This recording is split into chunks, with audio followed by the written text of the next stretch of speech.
Okay, praise the Lord. પ્રભુનો ધન્યવાદ કરીએ. આપણે માન મહિમા પરમેશ્વરને આપીએ, કેમ કે આપણે પ્રભુએ જે આપણે કામ આપ્યું છે, આપણે કામકાજ, આપણા ખુદના કામકાજમાં તો આપણે બિઝી હોય જ છે અને છે પણ હું પ્રભુનો ધન્યવાદ કરું છું કે આજે પાછો મને પ્રભુએ એના શુભ સંદેશ આપવાનો મને કાર્ય માટે પસંદ કર્યો.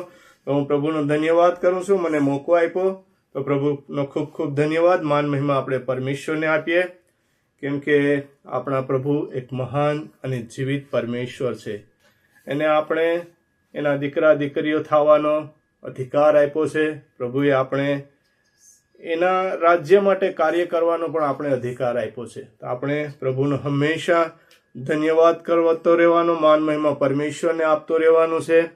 અને પ્રભુએ આપણને એના દીકરા દીકરીઓને જે સંતાનો છે એને એક હક આપી દીધો છે, અધિકાર આપી દીધો છે. પ્રભુએ આપણે પહેલેથી એના રાજ્ય માટે કાર્ય કરવાને ચૂનેલા છે, આપણે બુલાહટ કરેલી છે, બુલાહટ આપેલી છે. તો આપણે એક પ્રભુની અંદરમાં ધન્યવાદ કરવાનો છે. પ્રભુનો આપણે માન મહિમા આપણે પરમેશ્વરને આપવાનું છે, કેમ કે જો આપણે વિશ્વાસ કરીશું, ભરોસો કરીશું પરમેશ્વર ઉપર, તો પ્રભુએ જે આપણા માટે કાર્ય પહેલેથી કરી જ દીધા છે એ આપણને મળશે. આપણે પ્રભુએ જે કાર્ય કરવાનું છે એના માટે કરીને બોલાવ્યા છે અને આપણે એના સંતાનો, દાસો, દીકરા, બધી દીકરીઓ બનાવ્યા છે. તો પ્રભુએ જે આપણે કામ આપ્યું છે એ કામ આપણે કરતું રહેવાનું છે. આપણે ભરોસો રાખવાનો છે અને વિશ્વાસ રાખવાનો છે, કેમ કે પ્રભુએ જે નિયમો બનાવેલા છે એ આપણા માટે પણ લાગુ કરેલા જ છે. પણ પ્રભુએ જે આપણને અધિકાર, હક આપ્યો છે એ હકની અંદરમાં આપણે બની રહેવા માટે એના નિયમનું પણ પાલન કરવું પડશે. ત્યારે જે પ્રભુનો હક, અધિકાર છે, પાવર, શક્તિ છે એ આપણાની અંદરમાં કામ કરશે. આપણે જોઈએ કે પ્રભુએ જ્યારે આદમને બનાવ્યો, હવાને બનાવી, ત્યારે પ્રભુએ એને શું કીધું હતું? એને અધિકાર બધી આપી દીધો હતો કે તમે ફળો, ફૂલો અને આ પૃથ્વીની ઉપર જેટલી પણ જે સજીવો છે એની અંદરમાં, એની ઉપર તમે અધિકાર ચલાવો. તો આપણે ઉત્પત્તિની અંદરમાં જોઈએ છે, ઉત્પત્તિ 1ની અંદરમાં 27થી 28ના 2 વચનની અંદરમાં કે પ્રભુએ સૃષ્ટિનું જ્યારે સર્જન કર્યું ત્યારે આદમને અને હવાને જે અધિકાર આપી દીધો હતો. પણ ત્યાં એક નિયમો પણ હતા. આપણે ઉત્પત્તિ વાંચવાને માટે કાઢી રાખશું, ઉત્પત્તિ 1:27 અને 28, કે પ્રભુએ આપણને પહેલેથી એક આઝાદી આપી દીધી હતી, સ્વતંત્ર રાખ્યા હતા. કેમ કે પ્રભુના દીકરા દીકરીઓ થવા માટે એને આપણને બુલાહટ આપણે આપી હતી. અને વચન કહે છે કે સૃષ્ટિનું સર્જન થયા પહેલા આપણે પસંદ કરેલા હતા. તો આપણે પ્રભુએ એક સ્વતંત્રતા, આઝાદી આપેલી છે, પણ ત્યાં એક નિયમ પણ હતા, આજ્ઞા પાલન પણ હતું. આપણે ઉત્પત્તિનો ચેપ્ટર 1:27 અને 28 વાંચીશું. દિનિશા.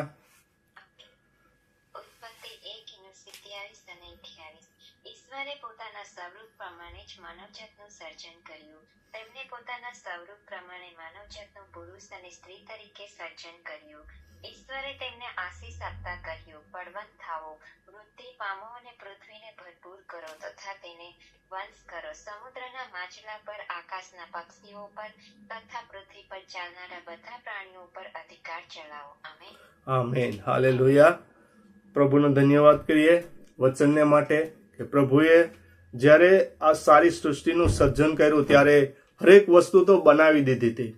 અને મનુષ્યને ક્યારે બનાવ્યો? કે બધી વસ્તુ તૈયાર થઈ ગઈ પછી બનાવ્યો. એટલે પ્રભુએ એક મનુષ્ય ઉપર એટલી કૃપા કરી, એટલી દયા કરી, પ્રેમ કર્યો કે કોઈ વસ્તુ કંઈ ગોતવા જાવી ન પડે, કંઈ જરૂરિયાત માટે કંઈ વસ્તુ ક્યાંયથી ક્યાંય એને મેળવવી ન પડે. બધું કરી જ નાખ્યું હતું અને એની પર અધિકાર આપી દીધો હતો. જેમ સારી સૃષ્ટિના સર્જનહાર માલિક પરમેશ્વર છે, એને વસ્તુ એક બનાવી અને એના દીકરા દીકરીઓને, એટલે આપણને અધિકાર પહેલેથી આપી દીધો હતો, સ્વતંત્રતા આપી દીધી હતી. અને બનાવ્યા હતા પ્રભુ પરમેશ્વરે પોતાના સ્વરૂપ પ્રમાણે, ઇમેજ પ્રમાણે, જેથી આપણે એના જેવા થઈ. આપણે જ્યારે આપણે વિચાર કરીએ છીએ, આપણે કોઈને પૂછીએ છીએ કે ભાઈ પરમેશ્વર કેવા છે, તો આપણે કોઈએ જોયા નથી, પણ અહીં કહેવામાં આવ્યું છે કે એના સ્વરૂપ પ્રમાણે, ઇમેજ પ્રમાણે, તો આપણે એના જેવા જ હતા. તો પ્રભુએ આપણા માટે જ્યારે એ સૃષ્ટિનું સર્જન કર્યું ત્યારે આપણે અધિકાર આપી દીધો હતો, અને આ બધી વસ્તુ ઉપર આપણે કીધું હતું કે તમે એની ઉપર અધિકાર ચલાવો, અને એક રાજાને જેમ અધિકાર હોય એમ આપણને પણ એક અધિકાર આપવામાં આવ્યો હતો. પરંતુ ત્યાં પ્રભુએ એક નિયમ બનાવેલો હતો, એક આજ્ઞા પણ હતી. તો એ આજ્ઞા શું હતી, કોઈ કહેશે?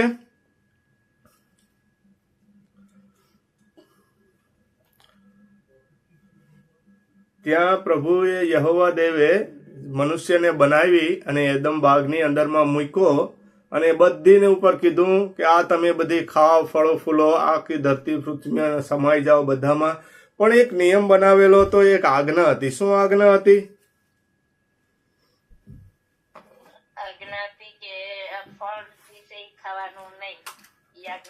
આમીન, હાલેલુયા. પ્રભુનો ધન્યવાદ કરીએ.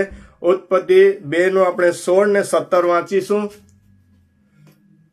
ત્યાં જ છે દિનિશા, ઉત્પત્તિ ચેપ્ટર 2 16 અને 17.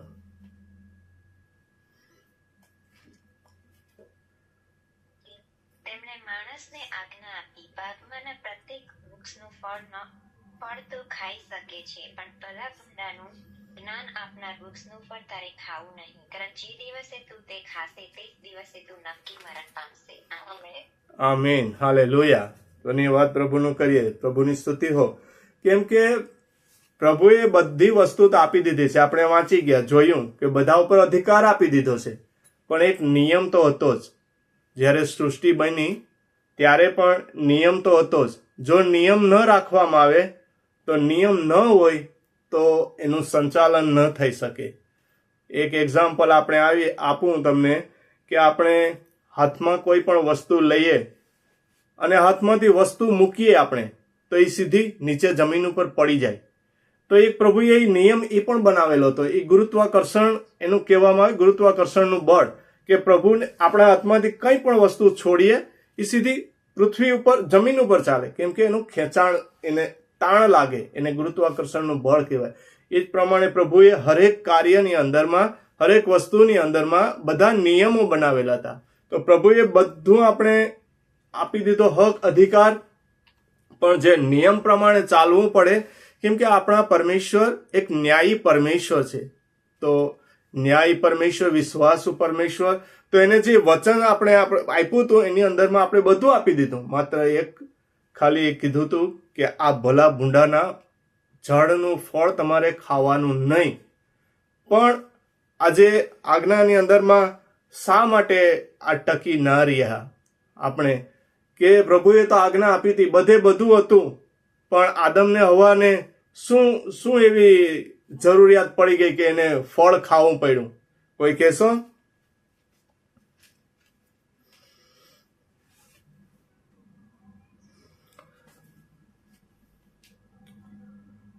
સારું જોઈને ફરમાઈ જાય કે આ ખાઈને હું એમ કે પેલું બની જાય.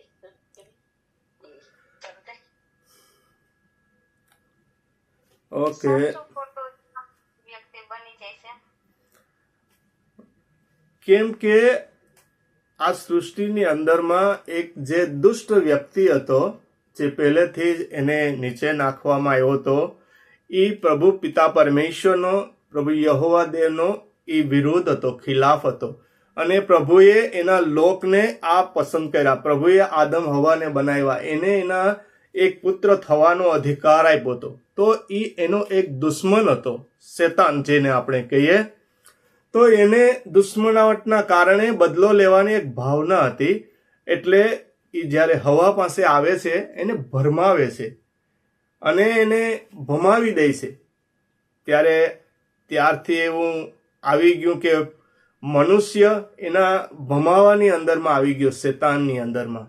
અને જે આ દુનિયાની અંદરમાં જે વસ્તુઓ બનાવેલી છે, તો શેતાનને પણ એની અંદરમાં એક હક, પાવર હક છે, અધિકાર મળેલો છે કે એ બધી એવી લોહામણી, શોભામણી વસ્તુઓ, એવી આકર્ષિત વસ્તુઓ આપે આપણને કે આપણે પ્રભુ તરફથી દૂર લઈ જાય. અને એવા માર્ગે ચલાવે આપણે, એના શેતાનને માર્ગે, કે આપણે પ્રભુએ જો નિયમ બનાવ્યો છે એ નિયમનું પાલન ન થાય આપણાથી, તો આપણે પ્રભુના માર્ગે ન ચાલી શકીએ. તો પ્રભુએ જે અધિકાર આપણને આપ્યો છે એ અધિકારની અંદરમાં આપણે બની ના રહીએ, શેતાન એના રસ્તે ખેંચી જાય આપણે, કેમ કે નિયમ એવો બનાવેલો છે. પ્રભુને આજ્ઞા ન પાલન કરો એટલે તમે ન્યાયી ન બનો, ન્યાય ન બનો એટલે પ્રભુના માર્ગો પર ચાલી ન શકો, તો પ્રભુથી આપણે દૂર થઈ જાય.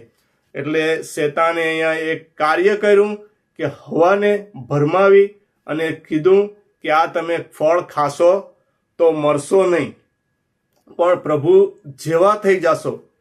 તો મનુષ્યને આ આદમ હવાને શું વિચાર આવ્યો કે આ તો બહુ સારી વાત છે, પ્રભુએ તો આપણે એક ભૂલમાં નાખેલા છે, ચાલો આ ફળ તો બહુ સારું સોહામણું છે, ખાવા લાયક છે, સુંદર છે, અને આપણે જ્ઞાનમાં આપણે પ્રભુ જેવા થઈ જઈએ. ન થાય એટલે પ્રભુએ આ એક આપણા માટે કરીને છુપું રાખ્યું છે, એટલે એ લોકોએ ખાધું.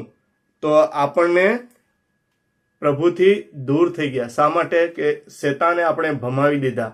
ત્યારે આપણે છે પ્રભુની જે ઈચ્છાઓ આજ્ઞાને અનુસરતા નથી, ચાલતા નથી, અને શેતાનના જે ભૂલાવામાં ભટકાવવામાં આપણે આવી ગયા અને એની સાથે આપણે જોડાઈ ગયા, ત્યારે એ આપણા વિચારો, આપણા મનની અંદરમાં એ શેતાન વિચારો નાખે જુદા જુદા, અને કહે કે ના આ તો પ્રભુએ બનાવેલું છે, કીધું છે, ખોટું છે, આપણે ખાશું તો કંઈ મરશું નહીં, એના જેવા બની જશું, ટ્રાય કરવામાં શું વાંધો છે. ત્યારથી આ મનુષ્યના જે વિચારો છે, પ્રભુ પિતા પરમેશ્વરના વિચારો, જે એની યોજના હતી એ પ્રમાણે ન ચાલ્યા, અને શેતાને જે આપણા મગજની અંદરમાં આજે એક દુનિયાની મોહ માયા લાલસા એ બધીની અંદરમાં નાખી દીધા, એના કારણે આપણે ભટકી ગયા અને આપણે પોતપોતાનો જે માર્ગ પસંદ કરી લીધા, આપણે જે ગમ્યું એ કરવા માંડ્યા. એટલે પ્રભુએ આપણને છોડી દીધા, એના કારણે આપણે તકલીફમાં આવી ગયા. પણ એના માટે પ્રભુએ બીજી યોજના પણ બનાવી કે એના દીકરા દ્વારા આ યોજના આપણાને ખબર જ છે કે પ્રભુ ઈસુ મસીહ આપણા માટે આવ્યા હતા.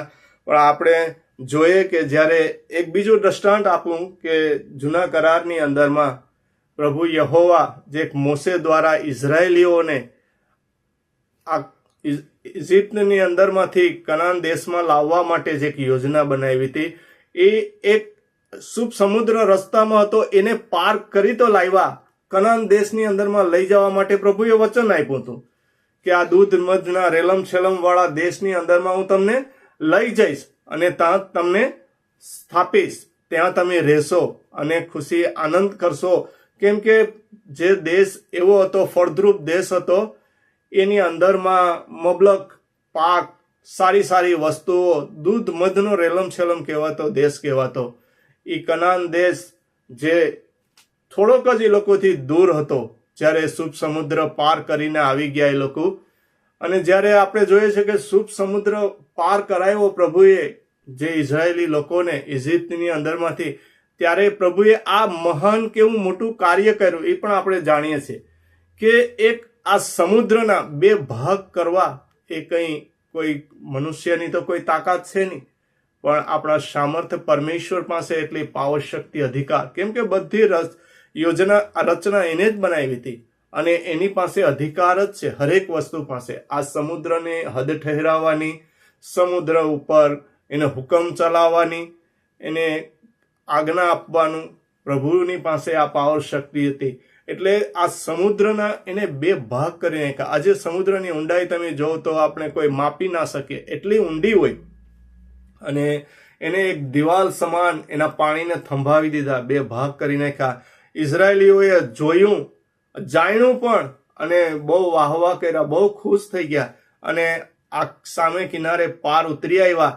એની અંદરમાં એ લોકોએ વિશ્વાસ પણ કર્યો, પરમેશ્વરને અંદરમાં ગ્રહણ પણ કર્યા પ્રભુને, અને પ્રભુને ધન્યવાદ પણ કર્યો. પણ જ્યારે આપણે જોઈએ છે કે એ લોકોને કનાન દેશમાં લઈ જવા માટે પ્રભુએ એનાને વચન પણ આપ્યું હતું કે ભાઈ હું તમને દૂધ મધ રેલમ છેલમ વાળા દેશની અંદરમાં લઈ જઈશ ને ત્યાં સ્થાપીશું તમને, એવો પ્રભુએ ત્યાં એ પણ એ લોકોને હક આપ્યો. પણ આપણે જોઈએ છે કે આ એટલું મહાન કાર્ય કર્યું હતું. પ્રભુએ એના જીવનની અંદરમાં એક ચમત્કાર બતાવ્યો હતો. આ સમુદ્રના બે ભાગ કર્યા હતા. એ સહી સલામત પાસ થઈ ગયા. જ્યારે ઇજિપ્તનું સૈનિક ફેરોનું સૈન્ય આવ્યું, એ લોકોને ડુબાડી દીધા. એ જ્યારે આ લોકોને મારવા માટે આવતા હતા તો અધવચ્ચે પહોંચ્યા ત્યારે પ્રભુએ આ પાણીને પાછા છોડી દીધા, એટલે એ લોકો એની અંદરમાં ડૂબી ગયા. આ એટલો બધી મહાન મોટો ચમત્કાર કર્યો. અને જ્યારે પ્રભુ આ લોકોને સાચવી સંભાળીને લાવતા હતા ત્યારે જે કનાન દેશ જે આપવાનો એ લોકોને પ્રભુએ કીધું હતું કે હું તમને આપીશ, પ્રોમિસ વચન આપ્યું હતું, તો મોસે એ લોકોને કહે છે, પ્રભુએ કીધું મોસેને કે તું આ 12 ગોત્ર છે એની અંદરમાંથી એક સદસ્યને, એક સભ્યને, કોઈ સારો સભ્ય હોય, એક લીડર જેવો હોય, એને તું પસંદ કર અને આ જે દેશ હું આપવાનો છે કનાન દેશ, એની અંદરમાં જવા માટે, એની જાસૂસી કરવા માટે, એની બાતમી લઈ આવવા માટે તું એ લોકોને મોકલાવ કે આ દેશની અંદરમાં જઈ અને બાતમી લઈ આવે કે ત્યાં કેવું છે, શું છે.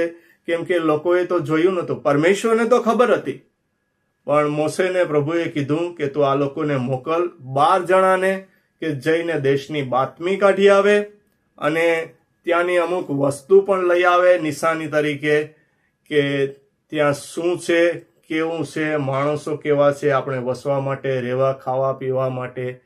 ત્યારે પ્રભુએ આ મોસેને આજ્ઞા આપી અને મોસે આ 12 લોકોને કીધું અને લોકો ગયા.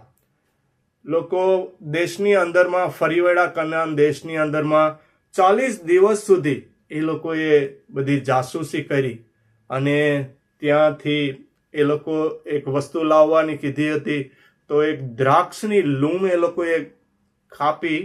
તો દ્રાક્ષની લૂમ એટલી બધી મોટી હતી કે એક જણ તો ઉપાડી ન શકે. એની અંદરમાં એક લાકડાનો દાંડો નાખીને 2 જણા ખભા ઉપર ઊંચકીને લઈ આવ્યા. એટલી તો એ દ્રાક્ષની લૂમ. તો આપણે એ વિચાર કરીએ કે આ ફળની અંદરમાં એટલી બધી, આપણે શું કહેવાય કે મોટું આ એબડું ફળ, દ્રાક્ષ, એબડી બધી મોટી લૂમ હતી.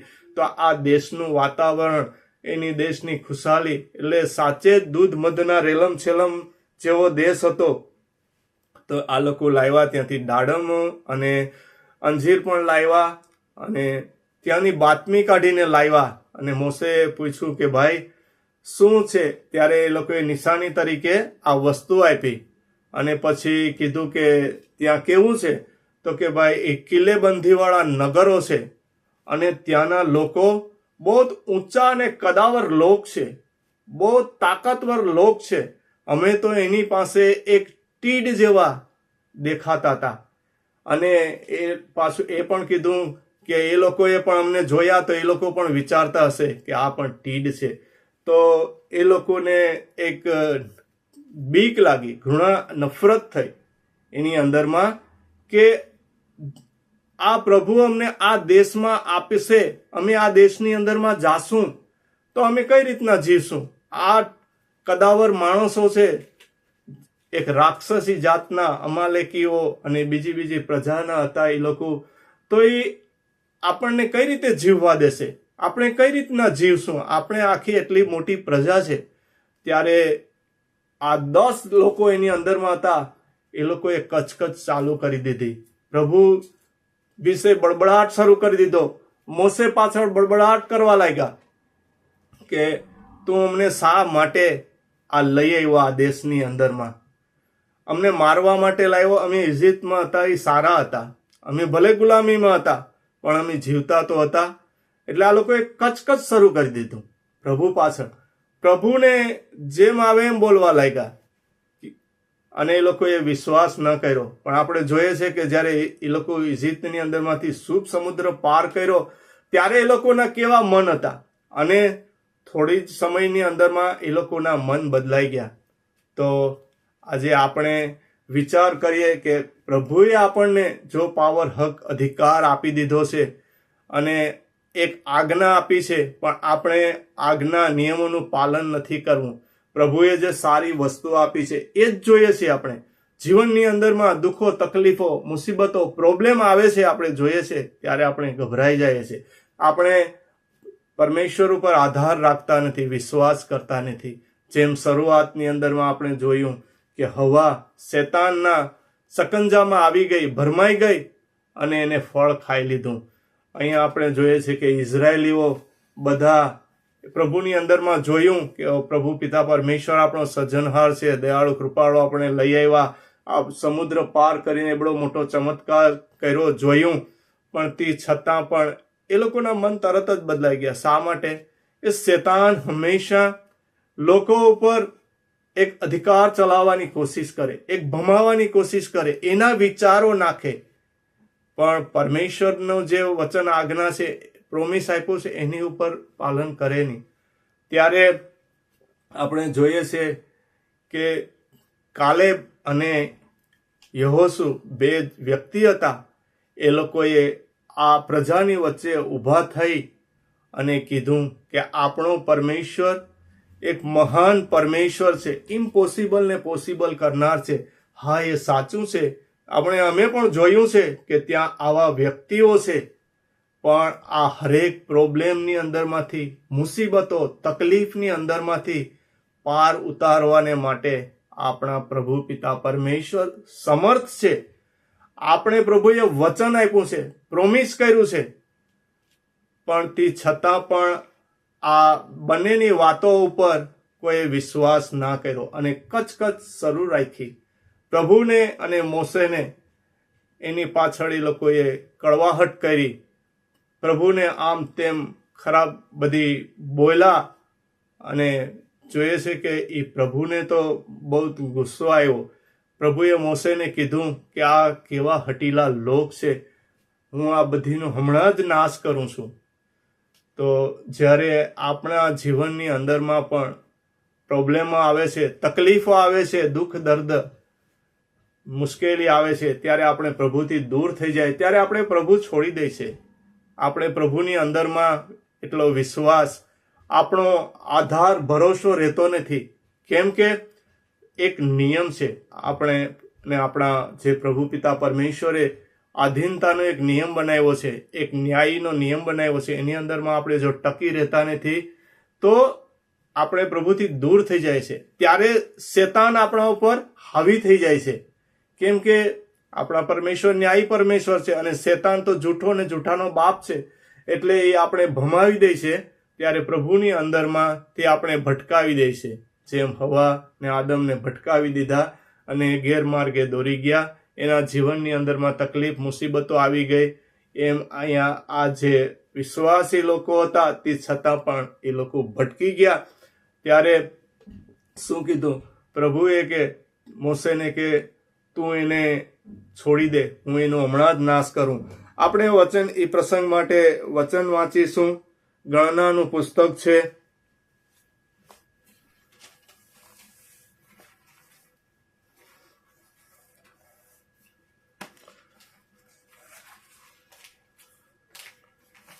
ગણના 13 અંદરમાં હતું.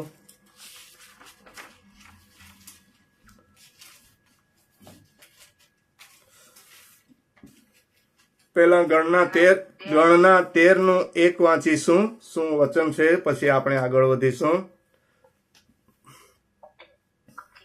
પ્રભુએ મોસેને કહ્યું, ખાલી એક જ વાંચવાનું છે? યસ. ઓકે. પ્રભુએ મોસેને કહ્યું, આમેન.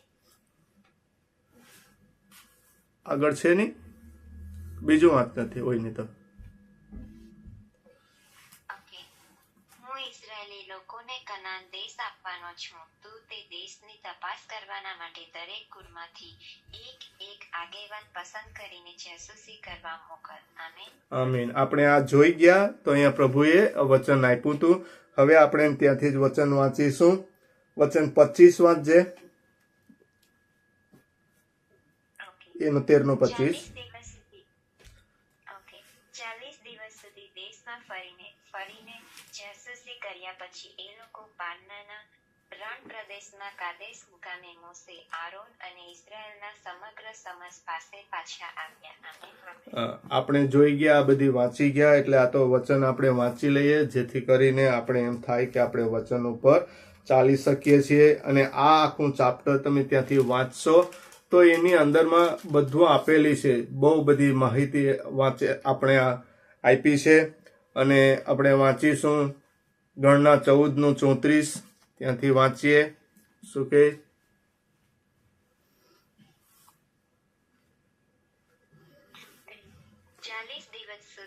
40 દિવસ સુધી ફરીને તમે દેશની જાસૂસી કરી હતી. તેથી એક દિવસના માટે 1 વર્ષ, તે પ્રમાણે ગણીને 40 વર્ષ સુધી તમે તમારા પાપીની સજા ભોગવશો. ત્યારે તમને સમજાશે કે મારો ત્યાગ કરવાનું શું પરિણામ આવે છે. આમેન. આમીન. હાલેલુયા. આ આપણે વચનો વાંચી ગયા. ઇઝરાયેલીઓને પ્રભુએ કૃપા કરી હતી, પ્રોમિસ આપ્યું હતું, પણ જ્યારે ખચખચ કરી, પ્રભુની વિરુદ્ધ થયા, ત્યારે પ્રભુ અહીં શું કહે કે 40 દિવસ સુધી તમે જાસૂસી કરી હતી આ દેશની અંદરમાં. તો હવે આ એક દિવસ બરાબર 1 વર્ષ, એટલે 40 દિવસ બરાબર 40 વર્ષ. પ્રભુએ કેટલી સજા કરી આધીનતામાં રહ્યાની. ત્યારે આપણે શરૂઆતમાં જોયું કે પ્રભુએ આદમને અને હવાને એદમ બાગની અંદરમાં રાખ્યા હતા. ત્યાં કોઈ જાતની તકલીફ મુસીબત નથી.